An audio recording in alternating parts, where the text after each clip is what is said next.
কিভাবে রাগ কমাতে হয় আল্লাহ রাসূল সাল্লাল্লাহু আলাইহি ওয়াসাল্লাম এটাও শিখাই দিয়েছে। শুধু হুজুরে কইছে সুবহানাল্লাহ।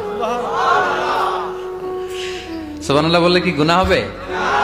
একবার সুবহানাল্লাহ বললে আকাশের জমিনের মাঝখানে সব ফাঁকা জায়গাটা সওয়াব দিয়ে ওই সওয়াব আল্লাহ আপনার আমলনামায় ঢুকায় দিবে। খুব চালাক এই এলাকার লোকেরা, সওয়াবের কথা শুই না, লাভ শুই না। সুবহানাল্লাহ, লাভ আছে যেখানে আমরা আছি।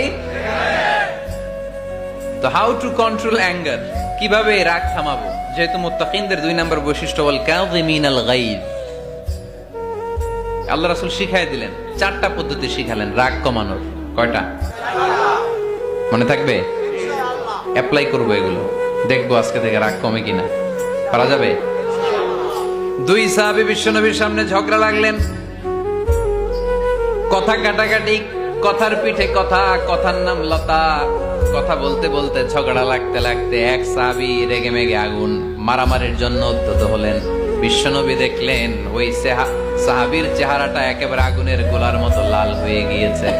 বিশ্বনবী বললেন, ইন্নী লা আ'লামু কালিমাতান, আমি এমন একটা বাক্য জানি, এই রাগান্বিত সাহাবী যদি এখন এই বাক্যটা পড়া শুরু করে দেয়, তার রাগটারে নিমিষেই ঠান্ডা বানাইয়া দিবে কে?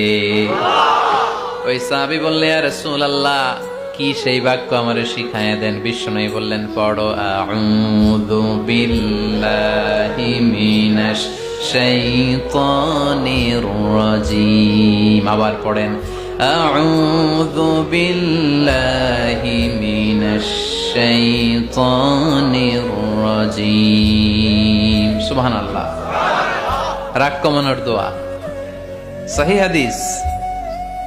ওই সাহাবী যদি এই বাক্যটা পড়ে তার রাগ কমে যাবে। বাক্যটা হচ্ছে আউযু বিল্লাহি মিনাশ শাইতানির রাজীম, বিতাড়িত শয়তানের কাছ থেকে আল্লাহর কাছে পানাহ চাচ্ছি, প্রোটেকশন চাচ্ছি। বলতে দেরি, রাগ থামতে দেরি হবে না। টিপস নাম্বার 1 মনে থাকবে তো?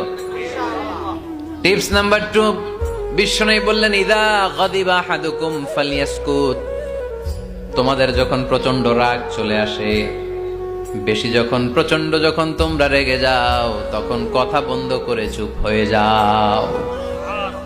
কি করতে হবে? চুপ, একেবারে চুপ। অনেকে রাগের সময় গড়গড় করে কি যেন বলতে থাকে, আছে না নাই? রাগে গড়গড় করতে থাকে আর কি যেন বলতে থাকে। যত বলবেন, যত গালি দিবেন, বলে না গালি দেয় না রাগের সময়, অশ্রাব্য ভাষায় অনেকে গালিগালাজ শুরু করে দেয়, আছে না নাই? না, আসকুত, ইযা গাদিবা আহাদুকুম ফালইয়াসকুত। আল্লাহ রাসূল